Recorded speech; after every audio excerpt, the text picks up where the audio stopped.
You're listening to the ASOTU CON Sessions by Effective live from ASOTU CON 2024.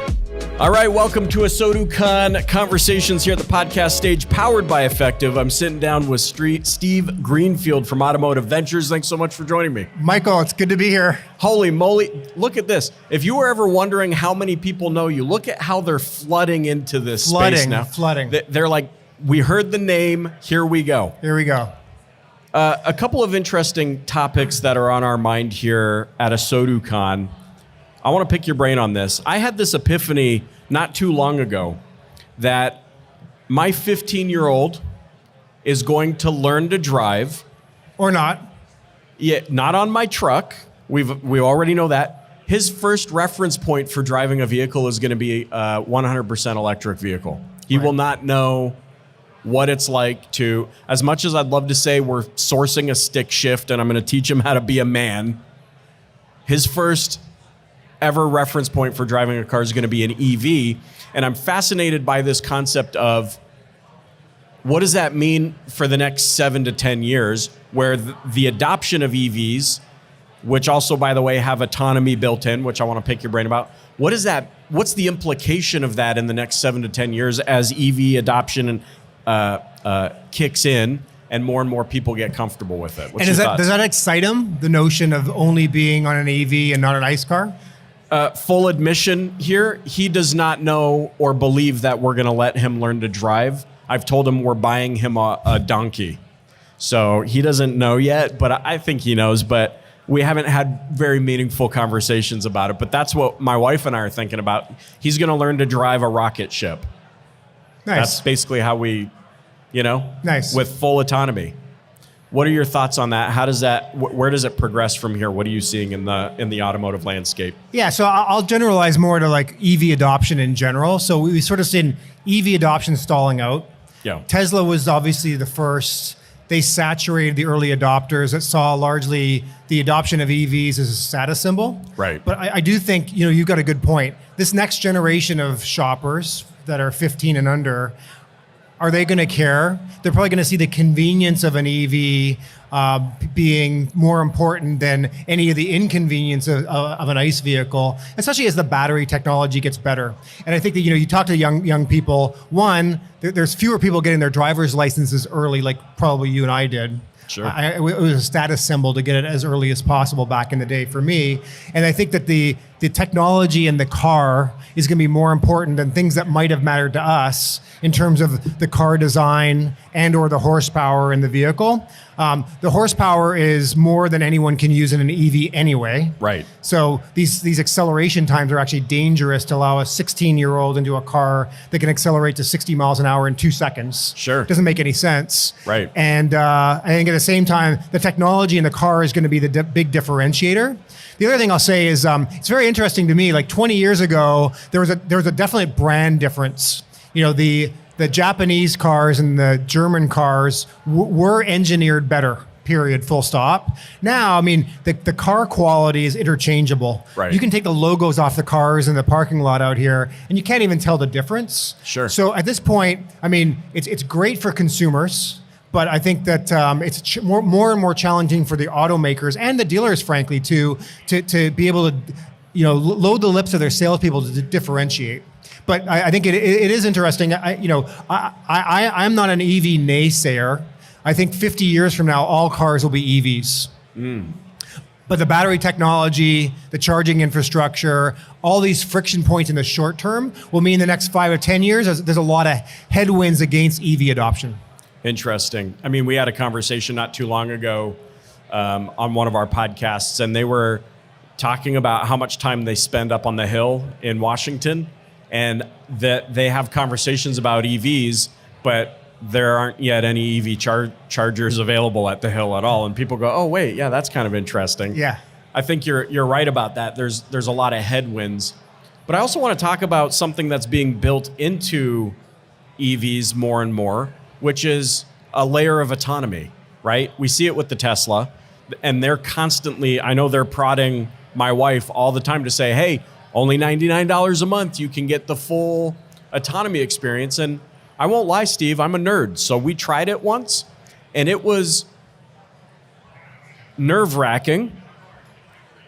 And within about 37 minutes, I realized I hadn't looked at the road and was having a conversation with my wife like that. Just like my feet were kind of like this. How quickly, point being, I got comfortable with that experience. Do you foresee that being the case as we emerge into autonomous vehicles and self-driving and all of those sorts of things? Will people adopt it that quickly, you think? So I think there's two things. There's regulations, and then there's consumers adoption.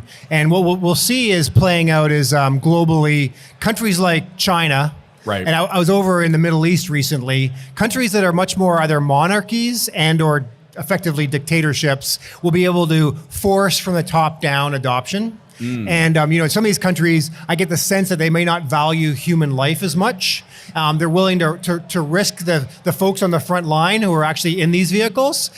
Sorry, but I mean, this is the sense I get traveling around. Don't sugarcoat it. How do you No, really I'm not feel? sugarcoating it. But I think in those countries where they're willing just to push through some of the resistance, Yeah. they're going to see much faster adoption. And as a result, then automakers in those countries are going to be able to amass more miles and learn more quickly. Tesla has decided that they can effectively use their drivers as guinea pigs, folks like you. Right, to go out there and say, I'm willing to try this and pay for the privilege of doing so. And they're amassing many more miles than the Waymos or the Cruises of the world. But I think that inevitably, the interesting thing is we have, different thresholds for tolerances here, right? There are 42,000 humans who die in car crashes in the US every year, 1.3 million globally. But we won't permit one person to die in a Tesla. So there is this sort of reconciliation we need to have between, are we going to permit, car crashes at all for autonomous vehicles? And right now it seems like that's not the case in the US. We have no permissible deaths allowed for fully autonomous vehicles. And I think that alone is going to differentiate the adoption rate in the US versus other countries. Interesting. And you've got me thinking about this forced adoption, right? And the thought that came to my mind, Steve, is adoption is still adoption. And in one generation, we won't know the difference. We will have just adopted. Right. What do you think I mean, going back to your earlier statement, you said, well, I think the way this all kind of ends is everyone's driving electric. As much as it kills me, by the way, because a manual transmission with a V8 makes me resonate with the universe. And I just can't help but think that Captain Kirk, all those years in the future, was still riding a motorcycle because so I'm thinking maybe we just all need to reinvest in motorcycle dealerships, right? Because there's something to... There's something to it. There's something to ripping on that throttle. Thoughts on AI? I mean, there's an interesting tie-in here as it pertains to vehicle technology that there must be an AI layer to autonomy in how they analyze the data, how they determine what the right turning radius is, and all of those sorts of things. What's your take on the tie-in from AI to autonomy? Well, it's interesting. If you look at the Tesla earning calls, I mean, Tesla has now evolved fairly dramatically from, autonomy has been based on mapping the surroundings and then having the car reference itself where I am in relationship to my mapped surroundings. This latest iteration of the Tesla full self-driving software, which they've renamed, is more generative AI based, where the car is effectively now built on a shared neural network. The cars are learning from each other, and the car is learning to look at the outside world as you would. I mean, right. you don't have a mental map of where you're driving, sure. Yet you can still be very efficient in being safe driving from here to New York City. And now the cars are effectively mapping more to how you would drive as opposed to historical autonomy, which is to hard code a map and then try to position myself around the map, which gives me hope that, through adverse climate, thunderstorms, rain, snowstorms, et cetera, the cars may be more efficient, but we'll see how this all plays out. Last thought is it makes me think of safety. You brought up the number of car accidents or fatalities from car accidents throughout the world. The idea of cars learning from each other, assessing the conditions, and where perhaps in a precarious situation, I might be inclined to rip my steering wheel this way and then hit something else. The vehicle will be able to take control and assess millions of other data points that I can't to save everybody's lives. Maybe not 100% success rate, but maybe it gives us something really interesting to think about.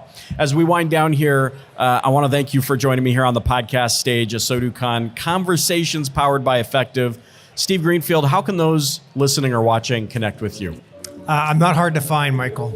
I'm not hard to find. So you're right here, in fact. LinkedIn is probably most efficient. You can email me at steve@automotiveventures.com, go to automotiveventures.com, or find me on LinkedIn. Love it. Thank you so much for joining me today. Thank you, Michael. Thank you for listening to this ASOTU CON session by Effective. If you want more content like this, you can check out our other podcasts. We have a daily show called The Automotive Troublemaker, Monday through Friday. Here on podcast, also live streamed on YouTube and LinkedIn and Facebook. We also have a long-form podcast called Auto Collabs. And if you just want to go a little deeper into this community, you should sign up for our regular email. We put our heart and soul into it. You can get it for free by going to asotu.com. We'll see you next time.